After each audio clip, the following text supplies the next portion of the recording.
is Rick Sanchez News. It's hard for us not to talk about this video of President Trump trying to do a speech, and he's fighting with himself and fighting with his staff because he wants to do everything possible to get his point across and defend his friends, the people who assaulted the Capitol. And we as a Latino, share this with you in such a way so that we cannot do it without including the fact that this is the man.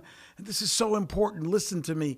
We as Latinos living in the United States know that this is the man who started his campaign and went on to become president after saying that we, if you're a Latino, you and me, all of us whose last names end in Z, all of us Rodriguez's and all of us Sanchez's and all of us Gomez's out there are rapists and criminals. So we're the criminals. We're the rapists, says the man who has 18 women accusing him of sexual offenses, including rape. Just saying. So let's get now to, I guess the most important part is this speech that he tried to pull off in Bill O'Reilly-esque fashion. Remember Bill O'Reilly? We'll do it live, right? The tantrum, the crazy, and this happens from time to time with people on TV, but this is the president of the United States, man. This is the leader of the free world. Let's roll the tape. I would like to begin by addressing the heinous attack yesterday. And to those who broke the law, you will pay. You do not represent our movement. You do not represent our country. And if you broke the law, you can't say that. I'm not going to. I already said you will pay. The demonstrators who. All right, let's stop it right there and talk a little bit about that. You know what he's doing? You see what he's doing right there? Remember, this is January 7th, the day before the attack occurred. Now he's been asked by his staff, Mr. President, you have to go out there and you have to say something to the American people. You have to at least make some sense of this. And you have to tell them that these people who attacked the Capitol are somehow going to be castigated, going to be punished. There's got to be some justice here, right? And by the way, who were these people? Make sense of it for us, Mr. President. He can't do it. He can't do it. And his first instinct, as you just saw right there, is to protect the attackers. You notice what he's doing there, right? He's saying, I don't want to say they broke the law. I don't want to say they broke the law. They broke the law. Of course they broke the law. If somebody breaks into your house, they trespassed. If nothing else, that's breaking the law. They broke into a public building. We saw them breaking the glass. We saw them attacking police officers. We saw a police officer die. And he seems to not be able to reckon with this, which is in and of itself fascinating, but trust me, it gets so much better. Let's roll. The Capitol have defied the seat of justice. It's defiled, right? See, I can't see it very well. Stop it right there. That's fascinating. He can't see it very well. What? I mean, it's the same apparatus that you use every time you supposedly go into that room and give a speech or talk to the American people. But here's the thing. You know this, I know this, and every single human being who's ever been around him, including members of his own family, know this. He can't say, I messed up. He can't say, I made a mistake. He's completely incapable, right, of owning anything that is negative. So rather than say, sorry, I messed up, let's take it from the top. No. I can't see it. It's too far. It's not that, by the way, I don't know how to read well and I can't pronounce multisyllabic words. No, it's that he can't be wrong and it has to be a problem with the machine or it's too far. But it continues and still gets better. Let's continue. I'll do this. I'm going to do this. Let's go. But this election is now over. Congress has certified the results. I don't want to say the election's over. I just want to say Congress has certified the results. Stop. He doesn't want to say the election's over, but the election is over. By law, according to the Constitution of the United States, not only is it over, but he got crushed, okay? He got crushed, comparatively speaking, in American politics because, by U.S. standards, almost every presidential election nowadays is razor thin, the difference, right? So when somebody loses by as much as he lost, and to his credit, by as much as he beat Hillary Clinton, these days, that's a big win. Biden's win was a big win. Everybody knows that. Every court tested it. But not him. He can't say that he lost the election. So he's simply not going to say it. Simply not. Just like every single person who's ever played golf with him has said, even though he loses, he says he wins. If he shoots a 5 on a par 4, he says it was a 4, right? If he's putting for a birdie and he misses it, he'll say, no, I made it. It's a gimme. It's good. I mean, I don't know whether you guys understand golf or not, but it's an honor system. You play according to honor.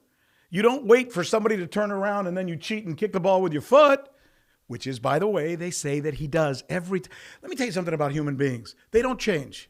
If you cheat in golf, you'll cheat in life. If you cheat in life, you'll cheat in your job. If you cheat on your wife, you'll cheat your coworkers. That's just the way it is. More than 9 times out of 10. And that's what we're seeing right here. He can't lose in golf. He can't lose in life. He can't lose in marriage. He can't lose in relationship. He can't lose in business, even though he's bankrupted, 11 companies? But in his mind, he didn't. So that's all that matters. So today, right here in this speech, in his mind, he won the election. And right there, you see the alter ego actually saying that. Oh, no, I can't say that. It's impossible for me to say I lost the election, so I'm just not going to say it. Even though his entire staff has written that for him. And they're all sitting, that's his daughter in your back. The voice you hear in the background, that's his daughter, right? That's Ivanka telling him. Those are the words. Read them. He can't. He can't. Let's continue. The election's over, okay? But Congress is certain. That's Ivanka. Now Congress is Yeah, certain. right. Now Congress I didn't say over, so let me see. Go to the paragraph before.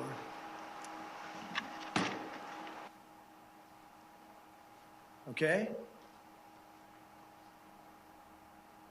I would like to begin by addressing the heinous attack yesterday. Yesterday is a hard word for me. Just take it out.